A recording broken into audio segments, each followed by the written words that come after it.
ফল ছিল, একটা দুটো বাতাসা, একটা কলা, হ্যাঁ, একটা শশা আর দুটো বোঁদে। ওই শান্তি জল দেওয়ার পরেই প্রত্যেকেই পেয়ে যেতাম আমরা। তারপরেই বক্তব্য যার যা জানার প্রয়োজন ছিল দিয়ে আমরা বসতাম। বসে পর অনেকেই আসতেন স্যার তো আসতেন, কলেজ থেকে স্যার আসতেন, স্যারের কিছু প্রশ্ন থাকলে উত্তর দিয়ে দিত, স্যার দিতে নিয়ে যেতেন। তারপর ওখানে ছেড়ে দেয়, ওখানে হঠাৎ শুনলো ওনার সঙ্গে গণ্ডগোল, ওখানে ছেড়ে দিয়েছেন। কী হবে না, প্রিয়দর্শনী বা কাপড় দোকানের ভেতর উপরে ওইখানে বসা হতো, সিঁড়ি দিয়ে উঠা হতো। ওখানেও দর্শক কম, ওখানেও আমরা 2-3 জন। আমরা তখন এই গোষ্ঠীর সামনে থেকে জল টলগুলো আনতাম, এই করতাম, দিয়ে পরিষ্কার করে দিয়ে করে বসা টসা করতো, বেশিক্ষণ টাকা হতাম, অনেক ইয়ে হতো। তারপরে ওখান থেকে নেমে চলে গেলাম নদী ধারের দিকে ঘরে। সেখানেও আমাদের দর্শক কম, দিয়ে অল্প করে লোকজন, হ্যাঁ, থাকা হতো, বসা হতো, এইভাবেই চলতো। আর বলার নেই। ভালোই হয়েছে। ও হচ্ছে হিন্দুদের সাথে বহুদিন ছিল, ছাতিংলায় বাড়ি, চাষবাস করতো, রোজ আসতো। হিন্দু বলতেন জমেই যা একটু জল নিয়ে চলে টিউবওয়েল থেকে জল আনা প্রত্যেক দিন। সমুদ্রের বাড়িতেও এই দোতলাতেও তুমি আসছে, মানে নিমাইদের বাড়ি থেকে চলে যাওয়ার পর থেকে ও আসে। নিমাইদের বাড়ি ওদের যায়নি একদিন তারপর থেকে বরাবর আসছে। ভালো কথা। এবার বাকিদের মধ্যে সুভাষদা বলুন, আপনি যা আপনার যা মন চাই বলুন, বলতে হবে। আজকে আমি এটাই ঠিক করে এসেছি, আমি সবাইকে বলবো। বাবাকে আমার প্রণাম দেব। আজ থেকে 30 বছর আগে আমি পশুপতিদার হাত ধরেই বাবার কাছে আসি। তখন আমি সংসার জীবন হয়নি, অবিবাহিত। তো প্রথম আসতাম, এসে ঠিক দিনের বেলা আসতাম, পুজোর সময় আসতে পারতাম না, কেন আমি সবসময় কাজের মাধ্যমে থাকতাম। তো যখন আমি আসতাম আমাকে জিজ্ঞাসা করতো যে বাবা তুমি কলকাতা থেকে আসছো না বাড়ি থেকে আসছো। তো যখন আমি বলতাম কলকাতার দিকে আসছি, তখন আমাকে কী করতো, চা দোকানে নিয়ে যেত। চা খাবে, বিস্কুট খাবে, আর ঠিক আমার মনে আছে হাফ কাপ চা খেয়ে আমাকে কিছুটা চা দিয়ে দিবে, আর অর্ধেকটা বিস্কুট আমায় দিয়ে দিবে। এইটা উনি করতেন। এইভাবে আসা যাওয়া করতে করতে ওনার সঙ্গে খুব ভালো সম্পর্ক বেঁধে গেল, আর আমারও খুব ভালো লাগলো। যে কোনো বিষয়ে কথা, তখন বাবা নেই তো, যা কিছু জিজ্ঞাসা সব বাবাকেই করতাম। বাবা এইটা করবো, ওটা করবো, কোনটে ভালো কোনটে খারাপ, এইসবই বাবার পিছনে পিছনে আমি টালি ভাটাতেই ঘুরে ঘুরে জিজ্ঞাসা করতাম। তো একদিন আমি বললাম যে বাবা, বিভিন্ন মানুষের সঙ্গে ঝগড়াঝাঁটি হয়, কথা কাটাকাটি করে, এগুলো কেন হয়? মানুষ একরকম হয় না কেন? বলছে বাবা তুই জানিস নি, প্রকৃতির নিয়ম, লোহা দিয়ে বিভিন্ন রকম যেমন জিনিস তৈরি হয়, একই কাজ করবে না, সব আলাদা আলাদা। কোনোটাও কামড়ির কাজ করছে, কোনোটাও গ্লাসের কাজ করছে, কোনোটাও সাঁড়াশির কাজ করছে। যেমন ওদের গুণাগুণ আলাদা, মানুষের পরিকাঠামো সব আলাদা আলাদা। এইগুলো উনি বলতেন। তারপরে সংসার জীবন যখন করলাম, বিভিন্ন রকম এইসব কাজের মাধ্যমেই কথা জিজ্ঞাসা করতাম। তারপরে যখন সংসার জীবনে আসলো, আমার যথারীতি মানে বিয়ের এতে গিয়েছিলেন। তারপরে বিয়ের কিছুদিন পরে আমি প্রকৃত পরিচয় পেলাম। আমার পরিবারে হঠাৎ জল ঘাঁটলেই ঠান্ডা লেগে যেত, অল্প জল ঘাঁটলেই ঠান্ডা লেগে যেত। তো একদিন আমার মা জিজ্ঞাসা করলো কী ব্যাপার, বলছে আমার ঠান্ডার ভাব আছে। তখন আমি কী করলাম, যে ডাক্তার দেখাওনি? বলছে ডাক্তার দেখিয়েছে কিন্তু কিছুই করতে পারেনি। আমি একদিন বাবার সঙ্গে আলোচনা করি যে বাবা তোমার বৌমার এইরকম ঠান্ডা লেগে যায়, কী করা যাবে? সঙ্গে সঙ্গে বললো তুই কিছু চিন্তা করিস না, তুই এক কাজ কর, একদিন আমার কাছে নিয়ে আসবি, যে কলাটা দিয়ে আমি ওষুধ দেবো সেই কলাটা সারা জীবন ও আর খাবে না। তখন কী করলাম, আমি চিন্তা করলাম যে ঠাকুরের পুজোতে কাঁঠালে কলা দেওয়া হয়, তাহলে আমি এক কাজ করি, সিঙ্গাপুরি কলা নিয়ে আসলাম, পাকা কলা, আর আমার পরিবারকে নিয়ে আসলাম। তো উনি জঙ্গল থেকে একটা গাছের শিকড় তুলে কীভাবে কি উনি করলেন, করে ডাইরেক্ট বললো আমার পরিবারকে, মা তুই এটা খেয়ে নে, ওখানেই খাইয়ে দিই। এইরকম 3 বার এসেছিল, 3 সপ্তাহে 3 বার এসেছিল। তো 3 বার আসার পর আমার কাছে আমার পরিবার এখানে আছে, আর জীবনের ঠান্ডা কি জিনিস জানে না। পান্ত ভাত খাচ্ছে, জলে ডুবছে, যা কিছু করছে, টোটাল লাইফ থেকে একবারে রোগ মুক্তি করে দিল। আর ওই কিছু কিছু সময় সন্ধেবেলা যখন পুজো অর্চনা করতো, বাজারে যেত, যখন বাজারে আমিও যেতাম, ঘুরে ঘুরে দেখতাম ওই যে কোনো সবজি দিবে, যা কিছু দিবে, কোনোদিন বাঁচত না, মুঠো করে তুলে নিত। তারপরে পুজো অর্চনা করলে সেখানে মানে খুব বেশি নয়, 3-4 বার আমি থাকতে সময় পেয়েছি, কেন আমি বাইরে বাইরে কাজে চলে যেতাম বেশি। তো তিনি ওই যে পুজো করতেন, উনি সব কিছু ওই অল্প অল্প করে সবাইকে দিতেন। আর আমি অনেক চেষ্টা করেছিলাম চাওয়ালাকে পয়সা দেওয়ার জন্য, কোনো মতেই দিতে পারি না। তো আমি বিভিন্ন জায়গায় ঘুরে ঘুরে দেখেছি, আমার কাছে উনি সবথেকে বড় দেবতা। মানে ওরকম মানুষ আমি কোথাও পাই না। ওনার এত আমি নিজে নিজে এখন বুঝতে পেরেছি, তখন ছোট বয়স ছিল, বুঝতে পারি না। এখন বুঝতে পারলাম যে উনি কীভাবে চালাতেন, ওই সীমিত রোজগারের মধ্যে আমাদেরকে খাওয়ানো, নিজে খাওয়া, সব কিছু করতেন, কিন্তু কাউকে বুঝতে দিতেন না কোনো কষ্ট কাকে। সবার কষ্ট নিতেন, কিন্তু কাউকে নিজের কষ্টটা বুঝতে দিতেন না। মানে আমি সারা জীবন কী করি, যখনই কোনো কাজে লিপ্ত হই, বাবাকেই স্মরণ করে আমি লিপ্ত হই। তো বাবার কৃপাতে আমি খুবই ভালো আছি। উনি যে বলে গেছিলেন তোর মোটা কাপড় মোটা ভাতের কোনো দিন অসুবিধা হবে, আজ অবধি আপনাদের সামনে বলছি আমি কোনোদিন কোনো কষ্ট পাইনি। আজ অবধি আমি খুবই ভালো আছি এবং সব জায়গায় সম্মানের সহিত আছি। তাই ঠাকুরের বাবার কাছে প্রার্থনা করি, বাবার আশীর্বাদ যেন আমাদের সবার কাছে যায়, এইটা আমার প্রার্থনা। কর্মক্ষেত্রে হোক বা কোনো জায়গাতেই হোক, সংঘাত তো হয়। আমার মনে হয় খুব অপারেটিভ হবে মানুষ। কেন এরকম? উনি যে লোহার উদাহরণটা দিলেন, না, যেটা হবে, বুঝিয়ে দিয়েছিলেন এটা যে হবে। প্রকৃতির নিয়ম, উনি প্রকৃতিটাকে খুব, প্রতিটা কথার মধ্যে প্রকৃতিটাকে ধরতেন। আসলে কি, উনি তো প্রকৃতির গুরু রহস্যটা উদ্ঘাটন করতে পেরেছিলেন। প্রকৃতিতে যে আমরা সবাই আছি, এটা প্রকৃতির নিয়ম। কিন্তু প্রকৃতির পুরো রহস্যটা, তার অন্তর্নিহিত কারণটা, তার অন্তর্নিহিত ব্যাখ্যাটা উনি নিজে অনুপ্রাণিত হয়ে তার জীবনে আমি ঢুকেছিলেন, প্রশ্ন করেছিলাম। অনুভব করেছিলেন। আমরা কি করছি, বই পড়ছি, হ্যাঁ। বিভিন্ন সাধু ঋষিরা তার বক্তব্য দিয়ে গেছে, কিন্তু উনি সেটার সোর্সটা কি, সেই সোর্সের সঙ্গে উনি নিজেকে যুক্ত করে সেটা অনুভূতিতে নিয়েছেন। করেছেন। এই জন্যেই ওনার অনুভূতিটা আমাদের সাধারণ মানুষের অনুভূতি থেকে আকাশ পাতাল পার্থক্য। যেটা আপনি বললেন যে আমরা সাধারণ দুঃখ কষ্ট বলতে যেতাম, সংসারে ছেলে মেয়েদের অভাব অনটন, উনি কিন্তু উনি কোনোদিন কিন্তু বলতেন না। কাউকে বলেননি। তার মানে কি, উনি জানতেন। ওরা আমরা কার মানে বলি, আমরা জানি না বলেই বলি, এটা উনি জানতেন। খুব ভালো লাগলো। আজকে যুগলদাকে বলবো কি বলতে যেটুকুন একটু কিছু 2 লাইন। আর গুরুদেবের কাছে আসা, গুরুদেব মানে আমি এরকম ওই গুরু পূর্ণিমাতে আমরা দীক্ষা নিয়েছিলাম অনুষ্ঠানের স্ত্রীতে, মুম্বাই বাড়িতে আসা হয়েছে। আমাদের দর্শকদের সাথে অনেক ছোটোবেলা থেকেই আমাদের বন্ধুত্ব ছিল, একসাথে ঘুরতাম, রাত্রে একসাথে দুজনে ঘুরতাম ওনাদের বাড়িতে। তা ওনার ভাই, ছোটো ভাই আমাকে ওনাদের বাড়িতে নিয়ে গেছিলেন কথা বলতে।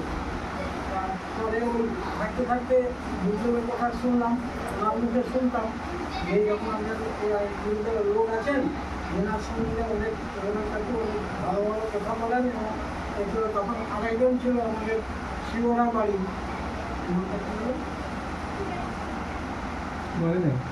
এই যে অ্যাক্সিডেন্টে মারা গেলেন, এই গোবিন্দ দাদা শিবরা কে ছিল? শিবরা বাড়ি, সুভদ্রা মন্ডল, না মণ্ডল, গোপাল মন্ডল। গোপাল মণ্ডল বলে একজন ছিলেন, তিনি আমার জানাশোনা লোক ছিলেন। তা ওনার মুখেও শুনেছি যে গুরুদেব এই সম্বন্ধে করতেন। আর তখন উনি চতুর্থ জগৎ থেকে এসে গুরুদেবের কাছে বসতেন এবং যেসব আলোচনা হতো বাড়িতে গিয়ে আমাকে বলতেন, আমি ঠাকুরকে শুনতাম। শোনার পরে একদিন ঠিক হলো যে ঠিক আছে তাহলে আমি যাবো ওখানে। তাহলে আসলাম গুরুদেবের কাছে। আমি চাষবাস করতাম সামান্য, আর এমনি একটু একটু পড়াশোনা করতাম। ভালো করে পড়াশোনা করাবো, আমার অবস্থা খুবই খারাপ ছিল। আমার কোনো গার্ডিয়ান ছিল না। বাবা মারা গেছেন খুব ছোটোবেলাতে, 6 মাস বয়সে বাবা মারা গেছেন। আমি বাবা কী জিনিস এই কথা জানি না। সেই অবস্থাতেই ওনাদের সাথেই মেলামেশা, গুরুদেবের কথা শোনা এবং গুরুদেবের কাছে আসতাম, চাষবাস করতাম, কী হবে গুরুদেবকে জিজ্ঞেস করতাম। গুরুদেবগুলো এইভাবে করে যা, পরিশ্রম করে যা, দেখি কোনো অসুবিধা হবে না। সেইভাবেই চলছিল। তারপরে ছেলেমেয়ে বিয়েটা হলো, ছেলেমেয়ে হলো, ছেলেমেয়েদের বিয়ে খাওয়া হলো। গুরুদেবের চিন্তা হলো উপরে, গুরুদেবকে জিজ্ঞাসা করেই করতাম। গুরুদেব তখন ওই সিংহরাকে আলোচনা করতেন, প্রশ্নকে বলতেন যে তুমি লিখে রেখে দাও, একদিন দেখবে তোমাদের এই সব জিনিস সব বাস্তবের সাথে বড় তারা আসবে এবং তারা এইগুলোকে সব প্রতিবন্ধ করবে এবং প্রচার করবে। তোমরা শুধু এই কাজটা করে যাও। তারা ওই কাজ করতেন, প্রতিদিন সেই কাজ করতেন। আমরা শুনতাম, দেখতাম, নানানজন আসতেন, অনেক লোক আসতেন। তো তারা শুনতাম, সব লেখাপড়া শিক্ষিত জানানো। তারা আসতেন, কিছুদিন করে থাকতেন, কিছুদিন পরেই তারা তাদের সুযোগ পেয়েই যাক বা যাই হোক, ওনারা আর আসতেন আর চলে যেতেন। তার গুরুদেব প্রথম থেকেই বলেছেন যে দেখি সাধারণ লোকেরাই হচ্ছে থাকবে এবং তারাই হচ্ছে এই জিনিসটাকে আস্তে আস্তে করে বাড়িয়ে নিয়ে যাবে। তো সেইভাবেই চলছে, সেইভাবে হচ্ছে আজকে গুরুদেবের লক্ষ্যমূর্তি প্রতিষ্ঠিত হলো। খুব ভালোই লাগছে, আপনারা সবাই মিলে সাহায্য করছেন করে যে লক্ষ্যমূর্তি প্রতিষ্ঠিত হলো। এই অনুষ্ঠানে থাকতে পেরে নিজেকে ধন্যবাদ করছি। বললেন গুরুদেবের সাথে ওতপ্রোতভাবে জড়িত, মানে তাদের অভিজ্ঞতাটা শেয়ার করতে পেরেছে। আমি তো সেই অর্থে জড়িত না, বলে কি বলবো। বলছি রজত, বাবা তো বলে গেছিলেন যে আমার পারিপার্শ্বিক যারা তারা কোনো কারণে একবার হলেও এই বাড়িতে আসবে বা তাদের সঙ্গে পরিচিতি হবে। তাহলে তোমার কিভাবে পরিচয় হলো, কিভাবে গুরুর প্রতি তোমার শ্রদ্ধা হলো, সেটুকু তো তুমি বলতে পারবে? তবে সেটাই বলো নাকি? তুমি যেহেতু তারপরে সে কীভাবে এই বাড়ির সঙ্গে তোমার পরিচয় হয়ে তুমি আজ এই স্থানে বসছো, সেটাও তো তোমার বলার বিষয়। তুমি ভালো বক্তব্য। উনি হচ্ছে বড়ডাং স্কুলের মাস্টারমশাই, আমার ভাই। আচ্ছা, কিছু বলেন, ও একদম আমি বলছি না, আজকে আমি এই উদ্দেশ্যে এসেছি। মানে প্রথম থেকে বাড়িতে ভেবেই এসেছে। অনেক অনেক বলতে হবে, আপনি আমি যা জানো তুমি বলতে, তুমি এতদিন নিশ্চয় কি বলতে পারবে, এত চাকরি করলে সব বলবে। রজত আগে বলো, তারপরে আমাদের বলবো। প্রথমে গুরুদেবকে আমার প্রণাম জানাই, সেই সঙ্গে এখানে যারা বয়স্করা রয়েছে সবাইকে আমার সশস্ত্র নমস্কার। ছোটদেরকে আমার অসংখ্য ভালোবাসা জানিয়ে দুটার কথা বলছি। বিষয়টা হলো 2001 সাল, সেই সময় আমাদের একটা ইকোনমিক সেন্সাস হয়েছিল। গভর্নমেন্ট অফ ইন্ডিয়ার একটা ইকোনমিক সেন্সাস হয় প্রতি 10 বছর ছাড়ার জন্য। ওই সেন্সাসের দায়িত্বে আমাকে 3টে গ্রাম দেওয়া হয়েছিল, সুখাবার, বারবংশা, সেই সময়টা প্রায় মে জুন এইরকম প্রচণ্ড গ্রীষ্মের দাবদাহ। সেন্সাস করে আসছে বিভিন্ন জায়গায়, আপনারা জানেন অনেকেই সেন্সাসের সঙ্গে যারা ইনভলভ আছেন, একটু অভিজ্ঞতা। সেন্সাস গভর্নমেন্টের যখন মানুষজন আসেন সেন্সাস করতে, সেন্সাসের কতগুলো ক্রাইটেরিয়া রয়েছে যেগুলো জিজ্ঞাসা করতে হয়, বাড়িতে ফ্রিজ আছে কিনা, টিভি আছে কিনা, সাইকেল আছে কিনা ইত্যাদি। তো ওইগুলো যখনই জিজ্ঞাসা করা হয় তো বিভিন্ন জায়গায় বিভিন্ন বাড়ি থেকে বিভিন্ন রকম তার বিভিন্ন মন্তব্য। তো এই বাড়িতে শেষ মানে সেন্সাস করে করে তখন শরীর প্রায় অবসন্ন। আর এইরকম একটু অভিজ্ঞতা বিভিন্ন জায়গাতে একটা বাড়িতে আমার খুব মনে পড়ে, অন্যান্য কথা ভুলে গেলেও তাই ঝাঁটা নিয়ে মারতে এসেছিল বলবো, যে আমরা কেন এই সমস্ত কথা বলবো, সরকারের লোককে আমরা এসে বলবো কেন, আমরা কষ্ট করে বাড়িতে এগুলো কিনেছি, কেনই বা বলতে হবে। তাই এই তিক্ত অভিজ্ঞতার পরে এই পরিবারে এসেছিলাম। আসার পরে এখানে দিদি আছেন বড়দি, তা বড়দিকে জিজ্ঞাসা করলাম যে আমরা একদম ব্লক থেকে এসেছি, এখানে সেন্সাস দিদি বললেন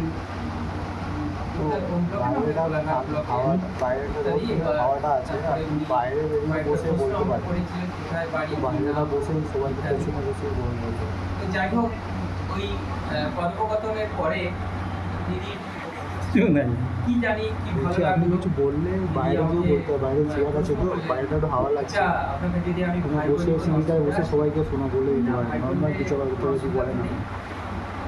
ঠিক আছে, দিদি মানে অত্যন্ত স্নেহ প্রবণ ভাবে বাইরে আমাকে বসছে, বসতে বললেন, একটু হাওয়া আছে। জল খাওয়ার কথাও বলেছিলেন সেই সময়, সেই কথার বিষয়ে জল খেয়ে তারপরে আমার যে ভাত খাচ্ছে সেন্সাসের যে কাজগুলো ছিল করলাম। তারপর থেকে দিদিদের সাথে মানে এমনই একটা আত্মীয়তা গড়ে উঠেছে যে আমার এমনিতে মানে নিজের দিদি, দুজন দিদি রয়েছেন, এক দিদি মারা গেছেন বড়দি, আর এক দিদি সম্বন্ধে জোরে বলছে শোনা যাচ্ছে। যতটা না আমার মানে বন্ধন রয়েছে তার থেকেও বেশি এই আমাদের এই বড়দির বাড়িতে, এই এমনকি আমার বিশেষ আমার ছেলে বড় বিষ্ণু বাবা, দিদিকে বড় বিষ্ণু আর ছোটদিকে ছোট বিষ্ণু বাবা। কালকেও আমার ছেলেও এসেছিল এখানে। আলপনা দিচ্ছে। কিন্তু আপনি হোয়াটসঅ্যাপটা ছেড়ে দিলেন কেন? রাত্রে মাঝে মাঝে দিয়ে আবার যেতেন বাবু, এখন একবারে আউট হয়ে গেছে। ফলে সেই থেকে এখন বোধহয় নাম আছে মনে হচ্ছে। আচ্ছা, সেই থেকে পরিচয়। আর এখন তো আমার মনেই হয় না যে আমাদের ব্লাড রিলেশন নেই, বাট এই দিদির বাড়ির সাথে, কিন্তু তার থেকেও বড় একটা এখানে বন্ধনে জড়িয়ে পড়েছে। এনাদের সমস্ত অনুষ্ঠানে আমরা আসি। আর আমার যখন বাড়ির গৃহপ্রবেশ হলো, গৃহপ্রবেশে আমার দিদি এসেছিলেন, দিদি জাস্ট আমার নিজের যে দিদি তমলুকের, উনি এসেছিলেন, এসে গেস্টের মতো এলেন, কিছুক্ষণ থাকলেন, চলে গেলেন। কিন্তু এই দিদি মানে একদম নিজের পরিবারের মতো করে এখানে সমস্ত রুচি টিচুগুলো ভেজে টেজে নিয়ে গিয়ে বাড়িতে সমস্ত কাজকর্ম কমপ্লিট করে তবে এলেন। মানে এখন তো মনে হয় না যে এই দিদি মানে অন্য কোনো দিদি আমার নিজের দিদির মতোই বাড়ির সঙ্গে ইনভলভ। আর গুরুদেবের কয়েকটা বই আমাকে দিয়েছিলেন, বইগুলো আমি পড়েছি। ওনার কতগুলো, আমি এমনিতে বিজ্ঞানের ছাত্র, তো কতগুলো কথা উনি যে দর্শন দিয়ে কথাগুলো বলে গেছেন, চাঁদেও জল আছে কিন্তু সেই জল মানুষের কাজে লাগবে না। এখন তাই অবাক লাগে যে আমরা বইয়ের পাতায় পড়েছি, এই এখন সব বিজ্ঞানীরা আবিষ্কার করছেন যে হ্যাঁ রয়েছে, সেটা নিয়ে রিসার্চ করতে। উনি কি কত বড় মাপের দার্শনিক ছিলেন যে এত বড় কথাটা উনি বলে যেতে পেরেছেন, বলে গেছেন। আমার কাছে এটা সত্যি এখন মানে খুব অবাক লাগে।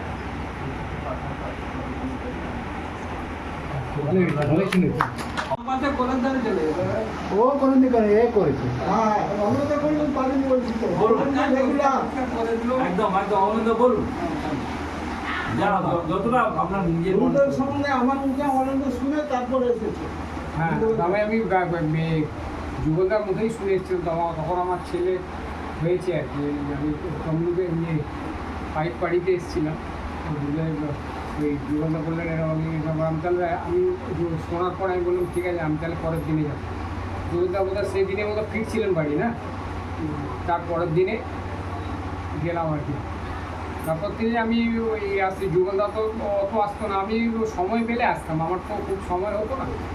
এবার যখন হতো আমি কোথাও বাইরে টাইরে যাবো, আমি তখন একটু আগে আসতাম, আগে এসে আমি ওই খালি বলতাম বাবা বাইরে যাচ্ছি আমি, আমার কালকে ট্রেন বা যদি ফ্লাইটে যাই, ফ্লাইট আছে, ঠিক আছে। আমি এতে করে প্রতিবেশী তারা আমাকে একটু আমায় মুড়ি দিতেন, মুড়ি আর বাতাসা খেয়ে দিয়ে এবার চলে আমি কী করতাম চলে এলাম। তারপরে যখন কলকাতায় থাকতাম আমি তো ওই মানে দেরিতে ফিরতে আমার কোনো দেখা হতো না। কোনো সময় হয়তো আমি ফিরছি, বাবা তো ওই পরিচয় ওইখানে দাঁড়িয়ে আছেন সুশ্রুতিরা ও সময় ওই বাসটা আসবে, আমি তখন ওখানে নেমে সাইডের দিকে নেমে ওই দেখা করে চলে গেল। তারপর আমি আপনি বললাম তারপর আমি সাইডে নিয়ে চলে যাবে। আর যদি ওই আমি ওই যখন উপরে যখন ওই উপরে যখন তখন আমি নিমাদার বাড়িতেও গেছি। নিমাদার বাড়িতে কম, মানে এমনি গেছি আমি, যখন সময় পেতাম যেতাম আর কি। আমি যেতাম আর আমি ওই তো অসুবিধা থাকতেন, অসুবিধা থাকতেন, অসুবিধা তো সবসময়ই হ্যাঁ তর্ক করতেন। আর সেই ওই বলতেন আলোচনাটা মানে ভালটা কি করে আসবে এইসব নেই, ওরা হতো আর কি। অসুবিধার সঙ্গে বেশি তর্ক হতো। তখন ওই খাতা ছিল স্যার চিঠি লিখে রাখলো, স্যারকে বলে দিল লিখে লিখে রাখতে বলে লিখে লিখে রাখ, সময় পেলে ওটাকে করে। তারপরে তো ওই কোথায় চললেন একটু বলতে হবে। নিমাদার ওখানে একটুখানি একটু হলো ওই রাজু রেজাল্টের করে মনে হয় না অসুবিধা রাজুর রেজাল্ট একটু খারাপ হয়েছিল বলে তারপরে বোধহয় এটা হলো না। বাবু তোমাকে কি বলতে বলছে একটু বলে দিয়ে যাও। তুমি তো একবার গুরুদেবকে দেখেছো? শুনতে পাইনি। ও তাহলে বলে দিয়ে যাবে, বেরিয়ে যাবে, ডিউটি আছে একটু। দাদা একটুখানি বলে দিয়ে চলে যাও সবার কাছে। অসুবিধা চলেছে খুব অসুবিধা। ওই রিমাইকারগুলো ওখানে হচ্ছে নিমাদের ওখানে যখন এটা হল তখন রাজুর রেজাল্টের পরেই তো বোধ হয় আমি ওরা আমিও গুরু পূর্ণিমার দিনই দীক্ষা নিয়েছিলাম। আমি আমার সুগন্ধও সেই দিনই ছিলেন না? হ্যাঁ উনিও ছিলেন তো। আর সুরভিত বোধহয় ছিলেন না? হ্যাঁ একসাথে বেরোবে না? একসঙ্গে বোধহয় আমি তা বলতে পারবো এখন যেতে যাইছে। অসুবিধা ছিল কি? 6টার ট্রেন ধরো, 6টার ট্রেন। তখন ওই কল্যাণদা আসতেন, এই কোলাঘাট 6টার ট্রেন ধরো, 6টা। কল্যাণদা উনি এইচএসবিসিতে কাজ করতেন কদমতলাতে।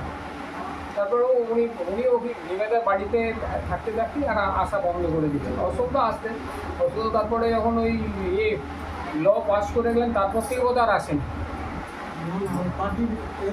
না ল পড়ার আগে এ পর্যন্ত থাকতেন। অশোকদার একটা দোকান ছিল না, ওইখানে ছোট একটা দোকান ছিল। ও পাস করার পর থেকে আর আসেনি। পাস করার পর বিয়ে করেছে, তারপর আসেনি। তারপর আর আসেনি। হ্যাঁ ওকে বারবারই নেমন্তন্ন করেছি, আসে গতবারেও করেছি। এই অপারেশন এই ওটা সেটা একটা ডোনেশনও দেয়। এই জন্য আর মনে এই যে বিধানবাবুর বাড়িতে বোধহয় মাসখানে কি 2 মাস ছিলেন আপনারা ওই ওপরের বাড়িটা? বিমানের বাড়িতেও যায়নি আর। না নিমেদার বাড়িতে যখন থেকে বেরিয়ে গেছেন আর এমনি আর যায়নি না। ওই লক্ষ্মীমনের টুনটুনিতে 1 মাস না অনেকদিন ওটা কম মাস ছিলেন, 2-3 মাস। এই দুটো পোস্টেন ওখানটা ঠিক জানা নেই। ওইরকম মানে 2 বছর না অতদিন না। 4-5 মাস চলতে হবে। আচ্ছা বলছি ওটা ছেড়ে দিন না, যতদিনই হোক আমরা কেন আরো জায়গা দূরে যাই। আপোষ বাবলু আমাদের সব দিক তারপরে ওই যখন নিচে বসতেন ওখানেই যখন একটু আমি যখন আগে আসতাম তখন ওই এতে যেতাম ওই সমগ্র বাড়ির তলাতে গিয়ে গুরুদেবের কাছে বসতাম। তারপরে ওই বেরোনোর সময় আমি বলুন করছি ওই যে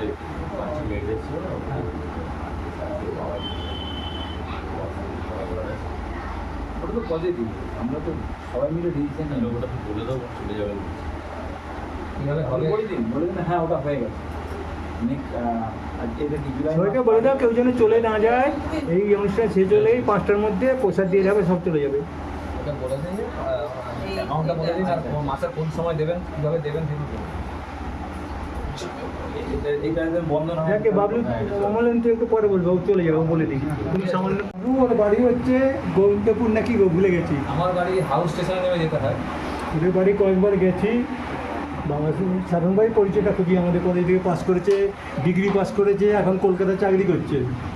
ও গুরুদেবের কাছে একবারই এসেছিল, সেই নিয়ে গুরুদেবের সম্পর্কে সামান্য পরিচয় হচ্ছে। এদের যেমন একদম জানা হয়নি, তো একবার কিন্তু এসেছিল আমার সাথে, সেইটাই বলে দেবে, আসতে চলে যাবে। কি দেখলে কি বুঝেছিল এই পর্যন্ত? দেখে তো কোনো সাধু বলে তো মনে হয়নি। কলেজে পড়তাম, হ্যাঁ, অত ধারণাই নেই, আমি কি শুনবো। অত ধারণাই ছিল না। তো স্যারের সঙ্গে একদিন কথা হতে হতে স্যার বলেছিল আমাদের গুরুদেব আছে, ওনার কাছে তোমার নিয়ে যাবো। আমার একটা তখন একটা প্রবলেম ছিল, আমার এই দিকে একটা টান লাগবে বুকের। তো স্যার বলে চলো গুরুদেবের কাছে চলো। স্যার এলাম এইখানে, এই বাড়ি দিয়ে তখন পুরোটা বাড়ি ছিল, 2002-03 সাল হবে মোস্ট। আমি দেখে শুনতে পাচ্ছি না কি বলো বলো। 2-3 সাল হবে, 2002 সাল শোনা যেত, আমি শুনতে অসুবিধা তুমি বলো বলো বলো। দিয়ে ওনার সঙ্গে দেখা হলো, তারপর উনি হাত পাত দিয়ে দেখলেন আমাকে। তারপরে বললো তুমি একবার, সেরকম কিছু প্রবলেম নেই, তুমি তাও একবার ডাক্তার দেখিয়ে নিন। তারপর থেকে আর সেই প্রবলেমটা দেখা যায়নি, হ্যাঁ, ঠিক হয়ে গেছে। আর ডাক্তারও দেখাতে হয়েছে সেই ফার্স্ট টাইম আর লাস্ট টাইম একবারই হয়েছিল। তো তোমার গায়ে হাত দিয়েছিল, তা তুমি টাচ পেয়েছো? তো আমাদের সংস্থা ক্যাশিয়ারের কাজ করছে, বাড়ি হচ্ছে গোবিন্দনগর নাকি হাউটে যেতে হয়। আউট থেকে গোবর্ধনপুর আছে না, উপকৃত হতে পেরেছি। ভেতরে চলে আসুন, বাইরে কেন সবাই, ভেতরে আসুন।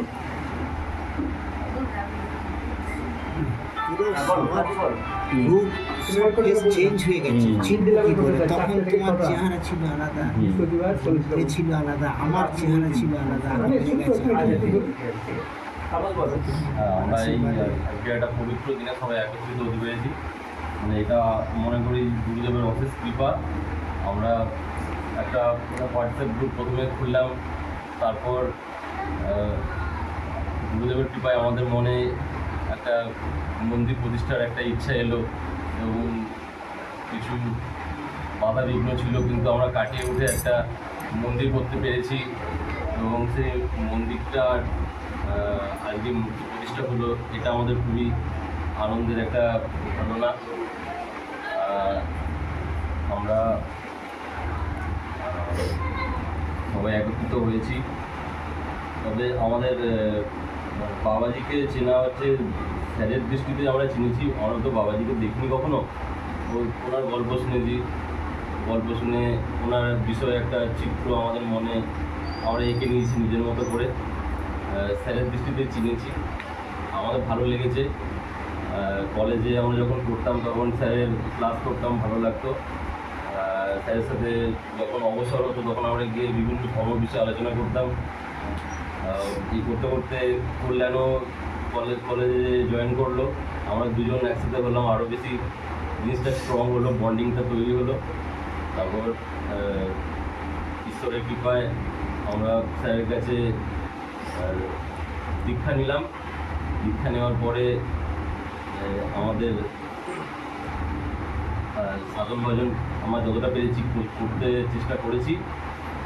তবে আমি একটা জিনিস এটা বলবো যে বাবাজির মূর্তি প্রতিষ্ঠা হয়েছে, খুবই আনন্দের বিষয়।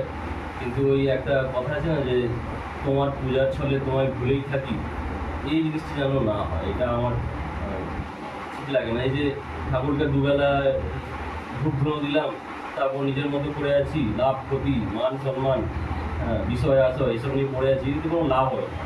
সেই দুবেলা যদি ফুল না দিই তাতেও যা হবে, আর না দিলেও তাই হবে।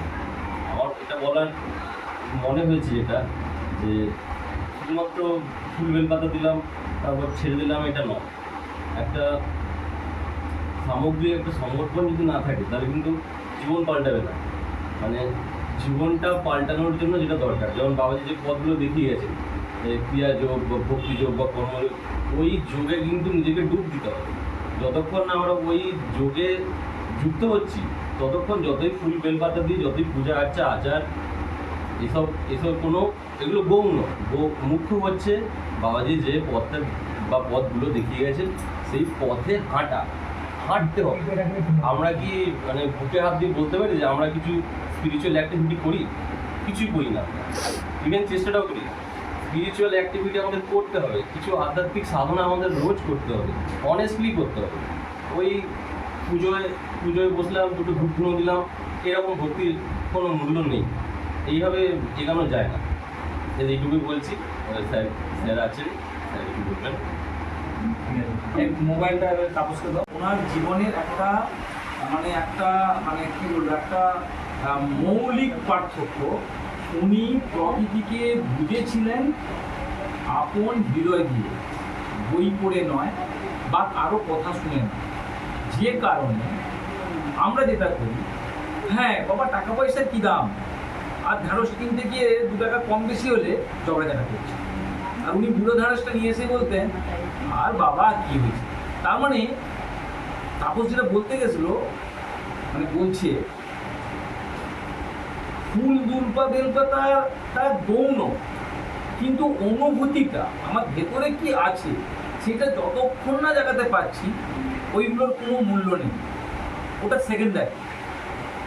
তো সেইটা উনি পেয়েছিলেন বলেই উনি কিন্তু সুখ দুঃখকে সেইভাবে নেননি আমরা সাধারণ যেভাবে নিই। এর আগের অনুষ্ঠানেই মনে হচ্ছে ষোলোই শ্রাবণের অনুষ্ঠানটায় স্যারের মুখেই শুনেছিলাম যে একদিন গুরুমা বলেছিলেন যে আর কিন্তু সম্ভব হচ্ছে না, আজকে না চাল আসলে আর কিছু করা যাবে না, মানে উপাসই থাকতে হবে। উনি সেদিন গিয়ে কাজ পাননি, সেদিন এসে মাকে বলেছিলেন যে আজকের দিনটা কোনোরকম চালিয়ে নাও, আমি কালকে দেখছি। আমরা হলে কী করতাম, একটা অসৎ উপায় বা কারোর সঙ্গে ঝগড়াঝাটি করে বা ধার করে বা এসে নিজের স্ত্রীর সঙ্গে একটা তর্ক বিতর্ক করতাম। উনি কিন্তু সেটা করেননি, যেটা একটা উদাহরণ বললাম। তার মানে উনি সোনা যেটা হয়ে যায় তাকে আর পুরালে কিন্তু আর অন্য কিছু পাওয়া যায়নি, সেইটাই কিন্তু উনি ছিলেন। আমরা সৌভাগ্য ওনার সান্নিধ্যে আসতে পেরেছিলাম, আর দুর্ভাগ্য উনি থাকাকালীন আমরা বিন্দু বিসর্গ বুঝতে পারলাম না। যারা তোমরা পরে এসছো তাদের এই দুর্ভাগ্যটা কম, কিন্তু আমরা কাছে থেকেও আমরা বিন্দু বিসর্গ জানতে পারলাম না উনি কী জিনিস ছিলেন। তো যাই হোক, এবার কল্যাণ বলতে শুরু করো। মানে আমি তাপসের প্রসঙ্গ তুলে বুঝতে পারছি তাপস কিন্তু জায়গায় ঢুকে গেছে। একটু বলে নিই, তারপরে প্রোগ্রাম ভাবুক। তার আগে 1 মিনিট এই প্রসঙ্গে গুরুদেবের নিজে একটা জীবনী লিখে গেছে, নিজের জীবনী লিখেছেন, সেটা রাখা আমি আমরা পরে পেয়েছি, গুরুদেব মারা যাওয়ার পরে কিছুদিন না।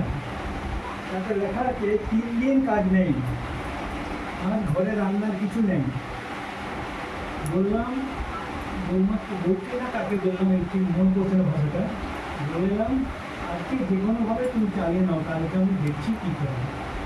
মানে এইরকম অবস্থা নিজের জীবনী লিখে গেছে। 3 দিন কাজ বন্ধ, ঘরে কিছু নেই, বাড়িতে বলে এলাম আজকের দিনটা কোনোভাবে চালিয়ে নাও, আমি দেখছি কী করে। ভালো কল্যাণ আমাদের তো মানে হোয়াটসঅ্যাপে আলোচনায় অনেক কিছু বলা হয়েছে, এখানে মানে বলতে শুরু করলে শেষ হবে না। আমি তাপসদা মানে যেখানটা শুরু করেছিল তারপর থেকেই বলার চেষ্টা করব। আমরা কলেজে পড়তে একটা অন্যরকম একটা নিজেদের মধ্যে একটা ভাব তৈরি হয় আর কি। সেই সূত্রেই স্যারের সঙ্গে পরিচয়। স্যার আমাদের ক্লাস নিতেন না যদিও, তাহলেও মানে স্যারের সঙ্গে একটা টান অনুভব।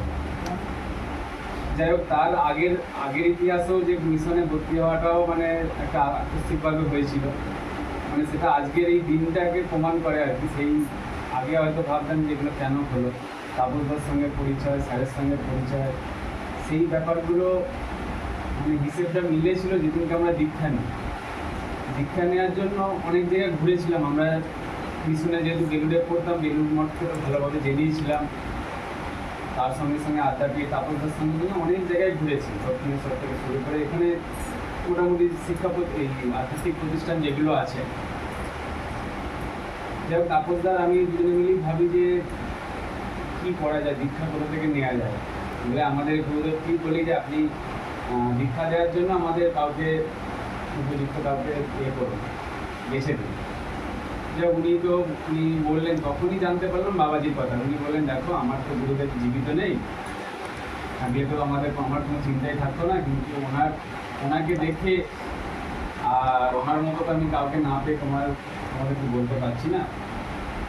তখন আমাদের কৌতূহলটা বাড়লো, তখন তাপসদার আমি বিভিন্ন ব্যাপার নিয়ে ভাবছি যে কি স্যার এরকম বললেন। তখন তাপসদা একদিন হঠাৎ করে বললো, আচ্ছা তুই কি কোনোদিন ভেবেছিস স্যারই যদি আমাদের দীক্ষা দেন কী অসুবিধা আছে? আমি বললাম, আমার তখন এক কথায় মানে কোনো রকম মানে না আমার কিছু না, আমি বললাম তুমি কি দারুণ বলেছো, এটা তো ভাবা হয়নি। আর যখন ওনার গুরুদেব উনি যখন নেই, তাহলে ওনার থেকে আমরা ওনাকেই অ্যাপ্রোচ করি। তখন ওনাকে বললাম, উনি বললেন ঠিক আছে আমি গুরুদেবকে জানাবো, উনি যদি আমাকে বলেন তাহলে আমি রাজি। যাই হোক, উনি সেরকমভাবে বাবাজিকে জানিয়েছিলেন, কোনো একটা মানে হাসপাতাল একটা পেয়েছিলেন। তারপরে আমরা দীক্ষা নিয়েছিলাম, মনে আছে ওইখানে মাটির বাড়িতে। দীক্ষার দিনই স্যার বাবাজির পূর্বজন্মের জিনিসগুলো বলছেন, আর আমার মধ্যে একটা অন্যরকম একটা মানে আমি যেন পূর্বজন্মের ওই জায়গাতে ছিলাম মনে হচ্ছে, যে আমি পুরো দেখতে পাচ্ছি সেটা। সত্যি সত্যি মানে ঘটনাটা মানে কোনো রকম যে স্যার বানিয়ে বলছে বা এটা হতে পারে না, উনি রামচন্দ্র ছিলেন বা তার আগে ছিলেন, পুরোটা একদম 100%, তার মধ্যে কোনো খাদ নেই, আমি পুরো ফ্রি করতে পারছি। সেই যে ফিলিংস আমার ডেভেলপ হলো মানে আজ পর্যন্ত মানে ওইটা অনেকে ভাবতে পারে যে অন্ধবিশ্বাস ওটা ভিতরে একটা যে আত্মার যোগ, ওই যোগটা সেই সময় থেকে স্টার্ট হয়ে গেল। এবং কী যে আনন্দ সেই বাড়ি তখন মানে ওই সময়ের পর থেকে। তারপরে নিমাই জেঠুদের বাড়িতে গেছিলাম, নিমাই জেঠু আমাকে একদিন বলেছিল তুমি তোমার পশুপতি স্যারের এটা বলাটা উচিত হয়নি। আমি বললাম না, বললে আমরা জানতাম কী করে এই ব্যাপারটা। বললো, তখন বললো দেখো তুমি এটাতে খুব খুশি হয়েছো, আমি বুঝতে পারছি তুমি এটা খুশি হয়েছো, কিন্তু এটা নেগেটিভ রিয়াকশন হতে পারছে, তুমি অবিশ্বাস করতে পারছো। আমি বললাম যে দেখুন অবিশ্বাস যদি করি সেই রকমভাবে আমরা তো আগে থেকেই দেখছি, আজকে তো আমরা দেখলাম হিসেবটা মিললো যে এখন এই জায়গায় কেন এলাম, এত কিছু ঘুরে ঘুরে কেন এই জায়গাতে এলাম। তারপরে আমার বিভিন্ন সাংসারিক জীবনে বলুন, সবার যেমন প্রবলেম আছে, আমার চাকরি ক্ষেত্রে বলুন, বিভিন্ন রকম প্রবলেম এসেছে। এবং আমি জানি না কতটা আপনাদের কাছে গ্রহণযোগ্য, আমি এখনও পর্যন্ত ওনাকে ফিল করি আর কি। সমস্ত জায়গাতে প্রবলেমে পড়ি, ওনাকে স্মরণ করি এবং মনে হয় উনি আমাকে হেল্প করছেন, কোনো না কোনো প্রকারে আমি উঠে যাচ্ছি। এবং অনেক কঠিন পরিস্থিতি এসেছে। তারপরে এই যে আমাদের আলোচনা, আমি সবাইকে বলবো যে আমাদের মন্দির প্রতিষ্ঠা হলো সবই হলো সব কিছু আমাদের আলোচনা থেকেই বেরিয়ে এসেছে। এবং আমাদের আলোচনার সঙ্গে যুক্ত হওয়ার জন্যে আমাদের গ্রুপে যুক্ত হওয়ার কথা বলবো। আর বিভিন্ন প্রবলেম যেগুলো অ্যারাইজ হয়, যেগুলো আমরা মনে হয় যে নিজের মানে কোনো উপায় নেই, সেই প্রবলেমগুলো আমরা দেখেছি শেয়ার করে কিছু না কিছু একটা উপায় বেরিয়ে দেয় আমাদেরকে। সেটা কোনোদিন দুর্গোৎসবটার মুখ থেকে বেরোয়, আগের দিনে আমরা আলোচনা করছিলাম, কোনোদিন বাবুলদার মুখ থেকে বেরোয়, কোনোদিন স্যারের মুখ থেকে, কোনোদিন শুরু করে মানে আমার একটা প্রবলেম, সেই প্রবলেমটার উত্তর হয়তো বাবাজিকে থেকে চাইছি, কিন্তু বাবাজি যেহেতু সশরীরে নেই, এনাদের কারোর মুখ থেকে বেরিয়ে যাচ্ছে। সেই যে সঙ্গ মানে একটা মানে আমাদের সৎসঙ্গ, সেই অ্যাটমসফিয়ারটা তৈরি করার জন্য সবাইকে যুক্ত থাকতে হবে। সেই ব্যাপারটার জন্যই আমাদের এটা আগে চিন্তা করতে হবে। আর বাবুদা যেটা বললো মানে বাবাজিকে জানার জন্য অনেক মাধ্যম এখন আছে। স্যারের যেমন বইগুলো আছে, 6টা বই আছে। আমরা বাবাজির কথাগুলো ক্যাসেট থেকে আমরা ইউটিউবে, আমি চেষ্টা করছি ইউটিউবে তোলার জন্য, ডাইরেক্ট কথা শুনতেও পারি আমরা। সেই থেকে আমরা অনেক কিছু পেতে পারি, অনেক কাজ পেতে পারি, অনেক ফিলিংস পেতে পারি। আমি তো অনেক কিছু পেয়েছি আমি না দেখেও নিজেকে, যেটা দুর্গোৎসবটা বললো, আমি আনলাকি খুব একটা মনে করি না, কারণ কিছু নিশ্চয়ই পূর্বজন্মের স্বীকৃতি ছিল বলে পরে হলেও আসতে পেরেছি, তা না হলে এত পরেও আসতে পারতাম না। সেটা থেকে সেইটাই আমাদের রসদ, ভবিষ্যতে এইভাবেই এগিয়ে যাব। সবাইকে বলবো আমাদের সঙ্গে আলোচনায় থাকার জন্য যুক্ত হতে। এইগুলি শেষ দেখিনি আমি এখানে সবার মধ্যে একজনকে প্রথম দেখেছি, সে হচ্ছেন স্যার।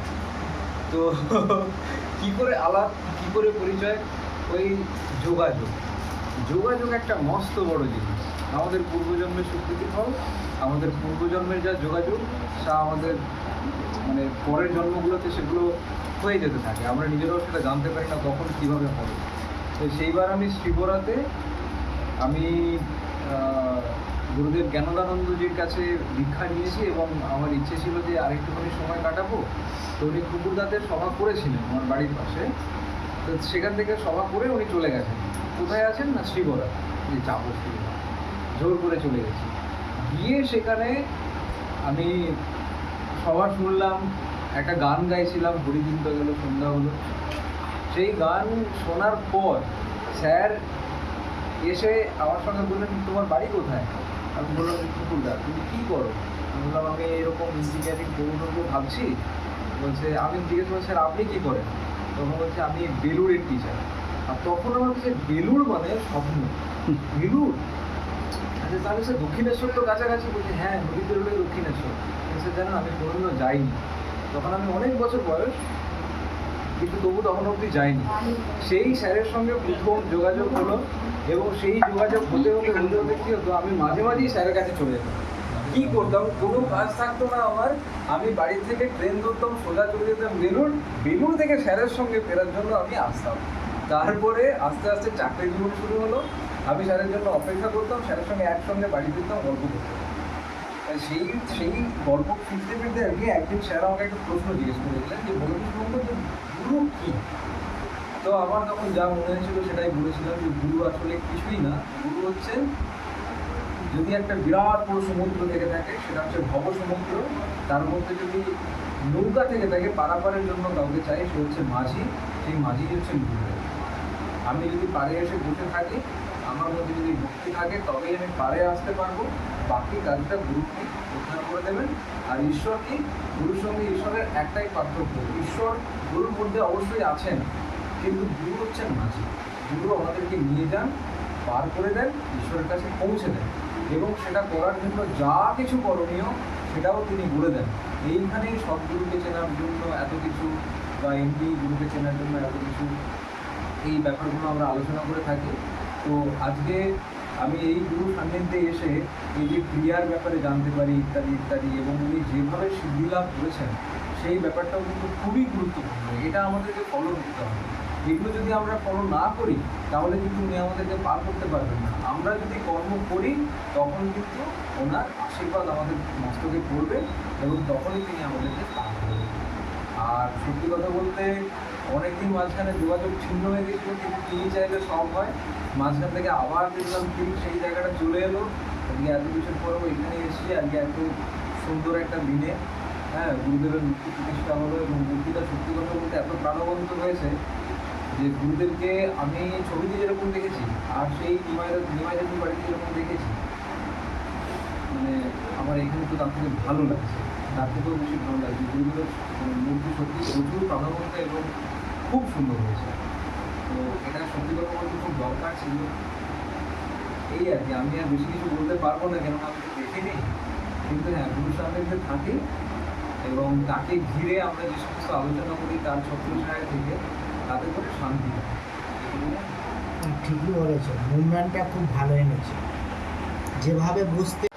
সেই যে সলতেটা, সেই কিন্তু জলে তেলের সঙ্গে যোগাযোগ করে, সেই সলতেটা কিন্তু আমাদের স্যার। আমি কিন্তু সবার থেকে একটা জিনিস এই অনুধাবন করলাম, কি তাপস, কি বাবলু, কি এবং আমার জীবনেও, আমি যদি বলার পরে ঘুরের সুযোগ পাই, আমার জীবনেও তাই। সেই জন্য আমি বলবো স্যার যে আমাদের সলতে, সেই সলতে স্যার যখন বলে, আমি তো আর বেশি দিন না, আমার না খুব কষ্ট হয়। স্যার ওটা বলবেন না আপনি, যেটা না না, সবাই তো এইরকমই দাদা না না, ওটা বলবেন না, কারণ অনেক কাজ বাকি আছে। মা বাদও ওটা বলার দরকার নেই। যেটা প্রতিদিন নিয়মে যা হবে, স্যার আপনি একটু বলবেন। তাহলে তোমরা তৈরি হবে। হ্যাঁ, তৈরি হবে, তৈরি হবে। সেটা তো ওনার না আশীর্বাদে বলি, আরে আমি অনেকদিন বাঁচবো, তোরা জানে স্যার এখন অনেকদিন বাঁচবে, আমরা এখন একটু ঘুমিয়ে নিই। বাঁচবেন তো, অনেকদিন বাঁচবেন। তোমরা ভাববে স্যার যে আমাদের তৈরি হতে এখন দেরি আছে, তৈরি হতে এখন অনেক দেরি। অনেক দেরি আছে, এখন শুনতে দরকার আছে। কাজটা গুছিয়ে দিতে হবে, এই জন্য বলতে হয়। স্যারের যা মোটামুটি আমাদের সামনের 16ই শ্রাবণ বৃহস্পতিবার বিকেল 4টে থেকে 6টায় এখানে অনুষ্ঠান হবে, গুরুদেবের সিদ্ধি লাভের দিন। সবাইকে আসার জন্য আমরা আমন্ত্রণ জানাচ্ছি, ফ্যামিলি সহ। আর ওটা না হলে হয়তো এদের পক্ষে সম্ভব, সাধারণভাবে হওয়া কঠিন, কাজের মধ্যে আবার কদিন করে আসা। তাহলেও আমরা এখন থেকে বলে রাখছি, জানুয়ারি মাসের 31শে ডিসেম্বর কি 30শে ডিসেম্বর হবে, 14ই পৌষ দুপুরবেলা অনুষ্ঠান। ওদিন সবাই ভোগ প্রসাদ পাবে, ফ্যামিলি শুদ্ধ প্রত্যেককে আসার জন্য এখন থেকে আমরা আহ্বান জানিয়ে রাখছি, যাতে ওই দিন সবাই আসতে পারে জানুয়ারি মাসে। পৌষের 14ই পৌষ। আর তুমি যদি দেখবে যদি আসতে বৃহস্পতিবার আসতে পারো, সামনে বৃহস্পতিবার, সামনে না 16ই শ্রাবণ, একটা বৃহস্পতিবার মাঝে আছে। তারপরে যাকে তোমার তো গাড়ি আছে, যদি পারো অসুবিধা নেই। থাকি তাহলে ঠিক আছে। যাকে 4টে থেকে 6টা, ওই দিন অনুষ্ঠান 4টে থেকে 6টা, তারপর অনুষ্ঠানটা গোটা দিন ধরে হবে, মোটামুটি 9টা 10টার মধ্যে এলেই হবে, 5টা 6টায় শেষ হয়ে যাবে। শীতকাল মানে 5টায় শেষ হয়ে যাবে। সেদিন ফ্যামিলি শুদ্ধ সবাইকে আসার জন্য বলছি বিশেষ করে। আর একটা কথা বলে নিই, এই যে দীক্ষার ব্যাপারটা বলেছে কীরকম ঘটে, গুরুদেব বলেছিলেন যে দেখো সেই সময় ঠিক লোক এসে যাবে এই কাজগুলোকে ধরার জন্য। আজ এরা সব এসে গেছে। আমাকে বলছিলেন যে দেখো তুমি ভাবছো কেন, যখন প্রকৃতি নিয়মে সে একটার পর একটা তৈরি করে দেবে, এই পথের পথিকও হয়ে যাবে। গুরুদেব যে পথে আছেন এই পথের পথিকও আছে, আরও 2-1 আছে। মোটামুটি এরা এই পথে হচ্ছে এই জিনিসটাকে তুলে ধরার জন্য। সেদিক দিয়েও আমরা দেখছি সত্যি মিল খেয়ে যাচ্ছে। এই এক। আর 2-1 আমাকে বলেছিলেন যখন কোনো জিনিসের দরকার হবে কোনো না কোনোভাবে তুমি ইঙ্গিত পেয়ে যাবে। সেই জন্য ওরা যখন বলল দীক্ষার জন্যে, আমি তো মনস্থির করতে পারিনি আমি কি দীক্ষা দেবো, গুরুদেব নেই। তখন ও একদিন কলেজে একটা ফটো এনেছিল, ফটোয় বুদ্ধদেবের মূর্তি ছিল। বললে স্যার এইটা দেখুন, অনেকগুলো বুদ্ধদেব আছে কিন্তু ভালো করে দেখলে যেমন একটাই আছে। কিছুতেই আমি দেখতে পাচ্ছি না, একটাই দেখতে পাচ্ছি না। বলি জেরক্স করে দেখা যাবে? বললো হ্যাঁ তাও দেখা যাবে। তো জেরক্স করে আনলাম, বলে হ্যাঁ স্যার দেখা যাচ্ছে। এবার ওদের সামনে একটু আমি অপ্রস্তুত অবস্থায় পড়েছি। ওরা দেখতে পাচ্ছে একটা ফটো, আমি দেখতে পাচ্ছি না, অনেক বুদ্ধ। তো কী করি, যাকে আমি যে মনটা একটু স্থির করি, অস্থির আছে একটু স্থির করলে বোধহয় দেখা টেকা যাবে, এইরকম ভেবে বলেছি। এবার ওরা তাগাদা লাগে দীক্ষার জন্য, আর আমি ডিলে করছি। বলি দেখো একটু আমাকে সময়টা ভাবতে দাও। একদিন দুপুরবেলায় ভাড়াটে করে শুয়ে শুয়ে চুপচাপ ফটোটা নিয়ে হঠাৎ মনে হয়ে গেল, আচ্ছা ওরা তো দীক্ষার কথা বলেছিল, ঠিক আছে গুরুদেব এই ফটোটার মধ্যে যদি আমি একটাই বুদ্ধদেব দেখতে পাই তাহলে কিন্তু আমি ওদেরকে দীক্ষা দেবো। বলে ফটোটা হাতে নিয়ে আসি, হাতে নিতে তন্দের ভাবে থেকে আমি দেখছি ফটোর মধ্যে একটাই বুদ্ধদেব, একটা এরকম কাঁচের 4 ঘর, ঘরের মধ্যে একা বুদ্ধদেব বসে আছেন। সঙ্গে সঙ্গে ঘুমটা তন্ডটা ভেঙে গেছে। আরে এটা তো হচ্ছে একটা ফটো। আর গুরুদেবকে বললাম যদি একটাই আমি দেখি বুদ্ধদেব তাহলে ওদেরকে দীক্ষা দেবো। আর সঙ্গে সঙ্গে বললাম তপস আমি তোমাদের দীক্ষা দেবো। গুরুদেব আমাকে সম্মতি দিয়ে দিয়েছেন, আমি দীক্ষা দেবো। এই হচ্ছে ঘটনা। সেইভাবেই আমরা এগিয়ে যাচ্ছি। সেই জন্যে আমরা হয়তো এখনও অনেক কিছু পাইনি, কিন্তু আমি জীবনে অনেক কিছুই পেয়েছি। হয়তো কাজে ঠিক লাগাতে পারিনি, তবে বলে গেছেন যে কাজে লাগবে, কাজে লাগাতে পারেন ঠিক না। এই যে বইগুলো, এই যে কথাগুলো বলে গেলাম, এরা যে শুনে রাখলো, এরা যে তৈরি হয়ে গেল, একদিন কাজে লাগবে এই বিশ্বাস। কারণ উনি বলছেন যে প্রকৃতির জিনিস সে নিজে তৈরি করে দেবে, তোমার ভাববার কিছু নেই। এবং সেদিন আমাকে বলেছিলেন যখন প্রথম বইটা বেরোয়, আমি বললাম কিছু জমি বিক্রি করতে হবে মনে হচ্ছে, বইটার জন্য টাকা পয়সা জোগাড় হচ্ছে না। তখন বুঝতে বললেন বইটাই জমি বিক্রি করতে এখন ভেবোনি। তুমি মন খারাপ করছো কেন? দেখবে আজকে তুমি টাকা পাচ্ছ নি, একদিন দেখবে টাকা নেওয়ার জন্য অনেক লোক তোমার কাছে আসবে। আজকে মনে মনে আমি ভাবছি এই যে বিল্ডিংটা তৈরি হয়েছে এর মধ্যে বেশিরভাগ টাকাটাই হচ্ছে আমাদের কলেজের ছাত্র থেকেই আমরা জোগাড় করতে পেরেছি। এই যে টাকাটা মোটামুটি কম করে 3 লাখ 3.5 লাখ টাকা কলেজের ছাত্ররাই দিয়েছে। 4.5 5 লাখ টোটাল এটা আমরা পেতে পেরেছি। আর গুরুজিটা আমাকে এইটাই বলে গেছিলেন একদিন দেখবে এইটা চেষ্টা করলে আরও পাওয়া যায়, কিন্তু সত্যিকারে নানা দিক দিয়ে নানা সমস্যা আমি জর্জরিত, যার জন্য অসুবিধা হয়। এরাও দূরে দূরে থাকে, নানা সমস্যা, ফোনটাও মাঝে মধ্যে খারাপ হয়ে যায়। এই একসঙ্গে 3টে জিনিস, রেডিও আমার খারাপ হয়ে গেছে, কম্পিউটার খারাপ হয়ে গেছে, ফোন খারাপ হয়ে গেছিলো। এই ফোনটা সারানো হচ্ছে, রেডিও সারা হচ্ছে, কম্পিউটারটা সারাতে হবে সব। তবে বিমল যখন আসে ও আমাকে যতটা করে সাহায্য করে দিয়ে যায়, এইটা হচ্ছে আমার খুব সুবিধে। ও আসলে যে কদিন থাকে, ওই যে আগের বেলা রেজিস্ট্রেশন নিয়ে এখনও একটু আটকে আছে দলিটার জন্য, আমরা যতটা করেছি এগিয়ে গেছি। ও কিন্তু এর জন্যই চেষ্টা, ওর চেষ্টাতে কিন্তু সব থেকে বেশি এগিয়েছে। আর এদের বাড়ি সবাই মোটামুটি একতাবদ্ধভাবে কম বেশি সাহায্য করে। এই এবারেও ওরা রান্না করতে রাজি ছিল, আমরা একটু পিছিয়ে গেছি বলে বর্ষাকাল আসবে, এতগুলো লোকের অ্যারেঞ্জমেন্ট করতে সমস্যা হতে পারে, তার থেকে যারা আসবে বার থেকে তাড়াতাড়ি করো, আমরা হচ্ছে বিকালে ওদের টিফিন খাইয়ে দেবো। সেইভাবেই হয়েছে চিন্তা ভাবনা করে। কিন্তু এদের ইচ্ছা ছিল, এদের ইচ্ছা ছিল না তা নয়, এদের ইচ্ছা ছিল, আমরা নিজের একটু পিছিয়ে গেছি। যাক মোটামুটি এদের সবাইকার সহানুভূতি আছে, সাহায্য আছে, প্রচেষ্টা আছে, এবং আমাদের যারা ডিউটি আছে সবাই চেষ্টা করে, মনে মনে একটু দুঃখ হয়, দুঃখ হলে তখন আবার যখন পরক্ষণে ভাবি এরা এত দূরে আছে, সেখান থেকে আসে, যোগাযোগ করছে, ফ্যামিলি হয়ে গেছে, সুতরাং ওদের দিকটা ভাবতে হবে। আমি ভাবলে কী হবে, এটা তো আমার ভুল চিন্তা হচ্ছে। আমি হলে কী করতাম, আমিও ওদের মতোই বলতাম। এইটা যখন মনে হয় সব ঠিক হয়ে যায়, বলতেও ঠিক করে দেবেন। যাক গে, কদিন টেনশন ছিল, আস্তে আস্তে আস্তে আস্তে কেটে গেল, মোটামুটি একটা কাজ এগিয়ে গেল। এর জন্যে বিমলকে আমাদের গুরুদেবের তরফ থেকে নিজের কাজই করে গেছে, নিজের বাবার কাজ, আমাদের গুরুদেবের কাজ। এই জায়গাটা না দিলে হয়তো এখনও আমাদের হতো না, কি হতো আমার থাকাকালীন হতো কি না তাও যথেষ্ট সন্দেহ আছে। আমরা বড়োর দিকে এগিয়েছিলাম 5 ডেসিমেল জায়গা পাবো বলে, শেষে 1 ডেসিমেলও হয়নি। এখানে যেটুকু পেয়েছি আমাদের নিজস্ব সত্তা। সবাইকে এইখানে যে যখন মনে করবে আসতে পারে, কোনো আপত্তি নেই, এদের এসে বসতে পারে, বিশ্রাম করতে পারে, করতে পারে, ধ্যান ধারণা করতে পারে। ওটা দরকার হয় এদের বাড়িতে যা আছে ওরা সেইটা আতিথ্যতা করবে, গুরুদেব বলে গেছেন সেইভাবে ওরা রাজি আছে, মানসিক দিক দিয়ে প্রস্তুত আছে। সুতরাং কোনো অসুবিধার কথা নয়, এটা আমি বলে রাখলাম। ঠিক আছে, শুভঙ্করের গান অনেকেই শুনিনি, আমরা কিন্তু গানও শুনেছি খুব ভালো, বুঝতে পেরেছো? এবার গান গান হয়